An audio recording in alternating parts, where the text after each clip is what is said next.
টানা কয়েকদিনের বৃষ্টিতে ব্রাহ্মণবাড়িয়া সদর উপজেলার সুহিলপুর ইউনিয়নের ৭ ও ৮ নম্বর ওয়ার্ডে সৃষ্ট ভয়াবহ জলাবদ্ধতায় চরম দুর্ভোগে পড়েছেন স্কুল কলেজগামী শিক্ষার্থী ও কর্মজীবীসহ হাজারো মানুষ। জানা যায়, নালা ড্রেনে বছরের পর বছর জমে থাকা ময়লা আবর্জনার কারণে বৃষ্টির পানি নিষ্কাশন বন্ধ হয়ে পড়ে।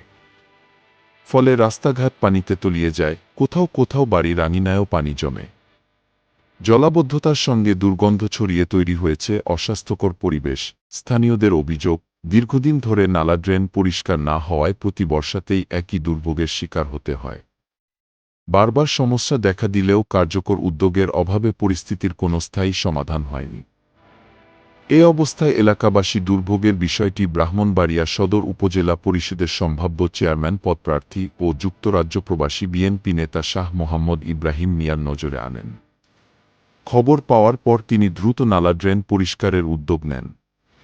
তার সার্বিক তত্ত্বাবধানে শুক্রবার ৭ জুলাই সুহিলপুর ইউনিয়নের ৭ ও ৮ নম্বর ওয়ার্ডে পরিষ্কার পরিচ্ছন্নতা কার্যক্রম পরিচালিত হয়।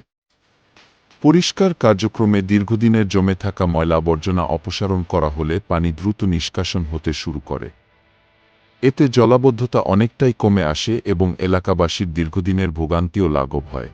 এ সময় সুহিলপুর ইউনিয়ন বিএনপি ও অঙ্গসহযোগী সংগঠনের নেতাকর্মীরা স্বতঃস্ফূর্তভাবে অংশ নেন। স্থানীয় একাধিক বাসিন্দা বলেন, দীর্ঘদিন ধরে নালা ড্রেনের ময়লা জমে থাকায় সামান্য বৃষ্টিতেই এলাকায় জলাবদ্ধতা ও দুর্গন্ধে পরিবেশ অসহনীয় হয়ে উঠেছিল। বিষয়টি জানার পর শাহ মোহাম্মদ ইব্রাহিম মিয়া দ্রুত ব্যবস্থা নেওয়ায় তারা স্বস্তি পেয়েছেন। স্থানীয়রা তার এ উদ্যোগকে সময়োপযোগী উল্লেখ করে কৃতজ্ঞতা প্রকাশ করেন। স্থানীয়দের মতে, প্রবাসে অবস্থান করলেও এলাকার মানুষের সুখ দুঃখে সবসময় পাশে থাকার চেষ্টা করেন শাহ মোহাম্মদ ইব্রাহিম মিয়া। সামাজিক ও জনকল্যাণমূলক বিভিন্ন কর্মকাণ্ডে তার সম্পৃক্ততা ইতোমধ্যে সাধারণ মানুষের মধ্যে ইতিবাচক সাড়া ফেলেছে।